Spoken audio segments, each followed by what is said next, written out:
Everyone, आज हम बात करेंगे एक नए टॉपिक पे, टेनिस एल्बो। टेनिस एल्बो में क्या होता है, जैसा कि नाम से क्लियर है। एल्बो एल्बो में स्वेलिंग आ जाती है ना, जो एक मसल है उसके टेंडन में। ठीक है, अब टेंडन में स्वेलिंग आने के कारण दर्द होता है आपकी आउटर लेयर ऑफ एल्बो में, है ना, एल्बो के बाहरी हिस्से में, यानी कि ये वाले हिस्से में, बाहर लेयर वाले हिस्से में। ठीक है, यहाँ पे दर्द होगा। और उसके अलावा इसका नाम टेनिस एल्बो क्यों रखा है? इसका नाम टेनिस एल्बो इसलिए है क्योंकि ये टेनिस प्लेयर में मोस्ट कॉमनली डिटेक्ट हुआ था जब tennis player rapid and repetitive action करते हैं उस पर्टिकुलर मसल्स का, जिसके टेंडोन स्वेल हो जाता है, जिसकी वजह से बार बार उसमें स्वेलिंग आ जाती है। और जैसा कि मैंने मेरी लास्ट वीडियो में, जो फ्रोजन शोल्डर वाला वीडियो है मेरा, उसमें बताया था कि जब भी हमारी बॉडी में कहीं पर भी स्वेलिंग आती है तो स्वेलिंग के बाद धीरे धीरे जो हमारी बॉडी में केमिकल रिएक्शन और सारी चीज़ें होके फिर धीरे धीरे टाइट टाइट बैंड्स बन जाते हैं, है ना, स्कारिंग के प्रोसेस या एडहेसन डेवलप हो जाते हैं, जैसा कि सेम फ्रोजन शोल्डर में हुआ था। वो प्रोसेस स्टार्ट हो जाती है मसल के टेंडन में। जो मसल होती है extensor कार्पाई radialis longus and extensor कार्पाई radialis Brevis, ये दोनों मसल्स होती हैं मुख्य रूप से। ठीक है, इसमें स्वेलिंग आ जाती है। अब ये होता क्यों है? तो ये कोई भी रिपीटेटिव और रैपिड एक्शन है ना, जिसकी वजह से आप आपकी मसल को ओवर यूज़ कर रहे हो। फॉर एग्ज़ाम्पल, ये जैसे होता है, नाम से क्लियर है, टेनिस प्लेयर या फिर और कोई स्पोर्ट एक्टिविटी जिसमें आप रिस्ट के बार बार मूवमेंट कर रहे हो और एल्बो के बार बार एक्सटेंशन मूवमेंट कर रहे हो। ये वाला मूवमेंट नहीं, ये वाला मूवमेंट, है ना, एल्बो को ये ऐसे खोलने वाला, है ना, हाथ को, ये मूवमेंट बार बार कर रहे हो तो वो उसमें बहुत कॉमन होता है। उसके अलावा अगर मैं हाउसवाइफ में बात करूँ, है ना, वुमेंस में मोस्ट कॉमनली होता है ये कुकिंग में, कुकिंग एक्टिविटी, है ना। और कुकिंग एक्टिविटी में क्यों होता है ये हम आगे डिस्कस करेंगे इस वीडियो में। कुकिंग एक्टिविटी में हो गया। इसके अलावा जैसे कपड़े में जब हम स्क्वीजिंग करते हैं, यानी कि कपड़ों को जब निचोड़ते हैं ऐसे करके, तो उसमें मोस्ट कॉमन हो जाता है। उसके अलावा होता है कोई भी ऐसी एक्टिविटी, यानी कि कोई वर्कर है जो बार बार ये वाले मूवमेंट कर रहा है ना। टीचर्स में भी बहुत कॉमन है ना। टीचिंग में भी अगर आप बार बार ओवर राइटिंग करते हैं ना, राइटिंग वर्क आपका बहुत ज़्यादा है ना, तो उससे हो जाता है। या फिर कोई और ऐसी एक्टिविटी है जिसमें आपके रिस्ट के मूवमेंट बहुत ज़्यादा हो रहे हैं, तो उसमें भी ये हो जाएगा। ठीक है, अब इसका सिम्टम्स क्या क्या हो सकते हैं? तो ऑब्वियसली इसके सिम्टम्स स्टार्टिंग में यही होते हैं कि आपको एल्बो पेन होता है ना, आउटर लेयर में। ठीक है, वो एकदम लोकलाइज पेन होगा, सिर्फ एल्बो पर होगा। लेकिन धीरे धीरे जब आप उसको एड्रेस नहीं करते हैं, उस पर ध्यान नहीं देते हैं, तो वो धीरे धीरे बढ़ जाता है और आपका दर्द कई बार आने लग जाता है नीचे की तरफ, फिंगर्स में, आपके रिस्ट में, और कई बार ऊपर की तरफ शोल्डर में चला जाता है। ठीक है, और धीरे धीरे कंडीशन और वर्स हुई तो आपका धीरे धीरे जो दर्द है वो नाइट पेन, रात में दर्द होगा, या इवन एक आप छोटी सी ग्लास होल्ड कर रहे हो ना, उसमें भी आपको तकलीफ होने लग जाएगी। ठीक है, या ताला खोलना, है ना, ताले खोलने में आपको दर्द होगा, एकदम वीकनेस जैसा लगेगा, ऐसा लगेगा कि मुझसे ये काम नहीं हो रहा, खास करके ये वाले काम, है ना, ये वाली एक्टिविटी नहीं होगी। ठीक है, तो इसमें दर्द होने लग जाएगा, नाइट पेन होने लग जाएगा, रेस्टिंग पेन होने लग जाएगा, कुछ नहीं कर रहे हो फिर भी दर्द हो रहा है। ठीक है, ये सारी चीज़ें। अब ये जो है, वैसे तो टेनिस प्लेयर की मैंने आपको इसमें बात कर दी, लेकिन कोई भी स्पोर्ट की एक्टिविटी जिसमें जो एक्सटेंसिव यूज़ हो रहा है आपकी पर्टिकुलर मसल्स का, उसमें ये हो सकता है। जैसे कि ये सचिन तेंदुलकर को भी हुआ है, सचिन तेंदुलकर भी इस चीज़ को फेस कर चुके हैं। ठीक है, अब ट्रीटमेंट के ऑप्शंस की अगर मैं यहाँ पर बात करूँ तो ट्रीटमेंट से पहले डायग्नोसिस पे आते हैं। डायग्नोसिस अगर आप इस केस में एक्सरे कराते हैं स्पेशली, तो नॉर्मल आएगा, एक्सरे में आपको कुछ भी नहीं आएगा। ठीक है, अदर और इन्वेस्टिगेशंस लेटर स्टेज की बात करें, लेकिन सबसे पहले हम बात करेंगे यहाँ पर एक फ़िज़िकल असेसमेंट की।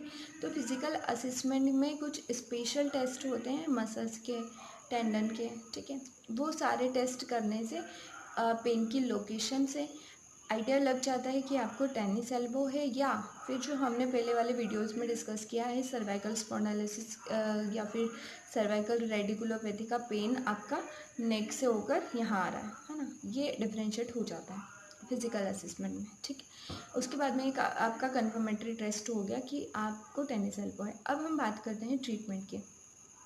ट्रीटमेंट के ऑप्शंस मेडिसिन तो है ही, एनसेड्स जिसको बोलते हैं, आपकी जो स्वेलिंग की दवाइयाँ हो गई, या पेन किलर्स हो गई, या आपकी मसल रिलैक्सेंट हो गई, या आपका ऑइंटमेंट हो गया, ऑयल हो गया, ये सब तो है ना। उसके अलावा अगर मैं फिजियोथेरेपी की बात करूँ तो फिजियोथेरेपी में सबसे पहले होता है आपका आइस फर्मेंटेशन।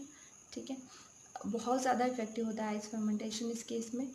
सेकंड होता है आपका एल्बो कफ, है ना, जिसमें से किसी को टेनिस एल्बो है उनको एल्बो कफ प्रेफर किया जाता है। एल्बो कफ क्या करता है कि आपकी जो वो मसल है उसको अनलोड कर देता है, और उसके ऊपर पर्टिकुलर मूवमेंट में जो प्रेशर आ रहा है उसको बाईपास कर देता है, जिससे कि आपको जो आपकी स्वेलिंग की प्रोसेस स्टार्ट हो रही है टेंडन में वो बढ़े ना, है ना।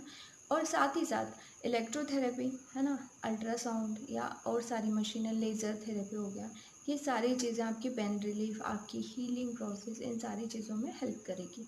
तो एक तरफ हम उसको बढ़ने नहीं देंगे और दूसरी तरफ जो प्रोसेस स्टार्ट हुआ है उसको स्टॉप करेंगे, उसको क्योर करने की कोशिश करेंगे। जो आपकी मसल है उनकी स्ट्रेंथनिंग एक्सरसाइजेस, है ना, उससे आपकी मसल्स का पावर बढ़ेगा, उसमें स्ट्रेंथ आएगी। और दूसरी चीज़ कुछ एक्टिविटी मॉडिफिकेशन। एक्टिविटी मॉडिफिकेशन क्या होता है कि कोई भी काम जो आप पहले कर रहे थे, जैसे कुकिंग का मैंने एग्जांपल लिया, तो कुकिंग आप कर रहे थे तो कुकिंग तो आप बंद नहीं करेंगे, है ना। उस एक्टिविटी को आपको मॉडिफाई करना पड़ेगा, जिसकी वजह से आपकी जो रिस्ट की मसल है और एल्बो की मसल है, यहाँ रिस्ट का बार बार जिक्र इसलिए हो रहा है क्योंकि रिस्ट और एल्बो या कोई भी जॉइंट कोऑर्डिनेशन में वर्क करते हैं। और जब आप रिस्ट की मसल्स का ज़्यादा यूज़ करते हैं तो रिस्ट की मसल्स होती है शॉर्ट, है ना, तो उनका स्टेमिना भी कम होता है ना, उन पर लोड जल्दी आ जाता है। ठीक है, और एल्बो में इसी की वजह से खींचा आता है, रिस्ट के ये मोशन करे आपने तो यहाँ से उसका टेंडन खिंचाएगा, जो कि यहाँ पर इंसर्ट हुआ है। ठीक है, कनेक्टेड है दोनों। तो जब हम कोई भी एक्टिविटी मॉडिफाई करते हैं तो हम क्या करते हैं कि जो पर्टिकुलर एक्टिविटी है उसमें जो लोड है वो दूसरी मसल पे शिफ्ट हो जाए, जो कि ज़्यादा स्ट्रेंथफुल है, ज़्यादा पावरफुल है और लॉन्ग मसल है, जैसे कि हमारी शोल्डर मसल, है ना। तो जो भी हम रिस्ट के ये वाले मूवमेंट करते हैं उसको हम इस तरीके से मॉडिफाई करें कि वो शोल्डर पे आ जाए। जैसे कुकिंग की मैं एक छोटा सा एग्जांपल देना चाहूँगी इस वीडियो में, कि जब हम कुकिंग करते हैं तो कुकिंग में ये वाले मूवमेंट या ऐसे वाले मूवमेंट, है ना, ये ज़्यादा ना करके हम इस हाथ को यहाँ से स्टेबल रख के शोल्डर चलाएं, है ना। करछी जब चला रहे हैं, मान लीजिए कुछ भी बना रहे हैं आप, कुकिंग प्रोसेस जिसका बहुत ज़्यादा है या बहुत लंबे समय तक आपको बनाना है, उसमें आप शोल्डर का यूज़ करो, रिस्ट का यूज़ मत करो ज़्यादा, है ना, शोल्डर का यूज़ करो।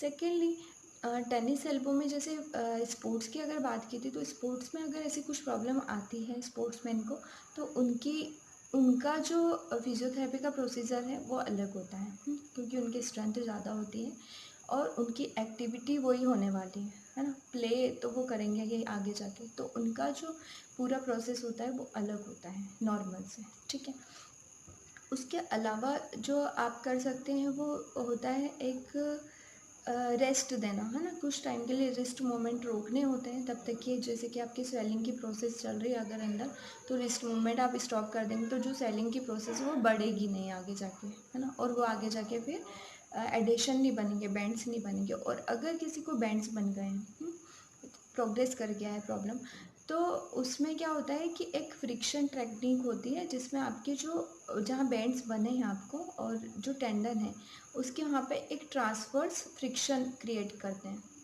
हाथों से। उसकी वजह से क्या होता है, जो बैंड्स बनने वाले हैं या बन रहे ऑन प्रोसेस हैं वो टूट जाते हैं, मतलब कोई उसको, ये पेनफुल नहीं होता है इतना, थोड़ा सा पेनफुल होता है प्रोसेस, बट बहुत स्किल से होता है ना। उसको ट्रांसवर्सली ऐसे मूव करते हैं अपने थंब से और इंडेक्स फिंगर से, और उसके थ्रू आपकी जो एडिशन डेवलप हो रहे हैं उसको ब्रेक कर दिया जाता है। ठीक है, और उसके बाद में भी आपकी स्ट्रेंथनिंग, स्ट्रेचिंग, ये वाली सारी प्रोसेस चलती रहती है। ठीक है, और ठीक होने में कितना टाइम लगता है, तो ठीक होने में डिपेंड करता है कि आपका कितना प्रोग्रेस किया है। तो कई बार 6 से 8 मंथ, कई बार 2 मंथ, कई बार मे बी 8 to 12 मंथ इसको लग सकते हैं, ठीक है।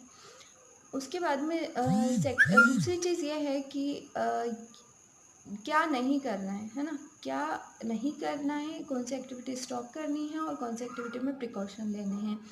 ये टोटली आपके स्टेज के पे डिपेंड करेगा कि आपका जो प्रॉब्लम है कौन सी स्टेज में गया है।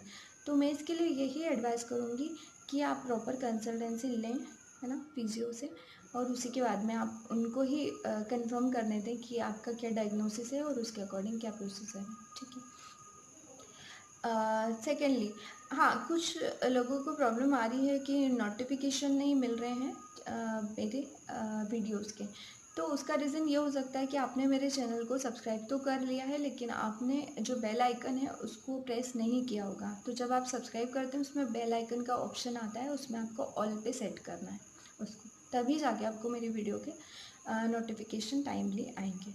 और मुझे कमेंट करके आप अपनी क्वेरीज बता सकते हैं। मिलते हैं जल्दी नेक्स्ट वीडियो में। ये वीडियो आपको कैसा लगा आप कमेंट सेक्शन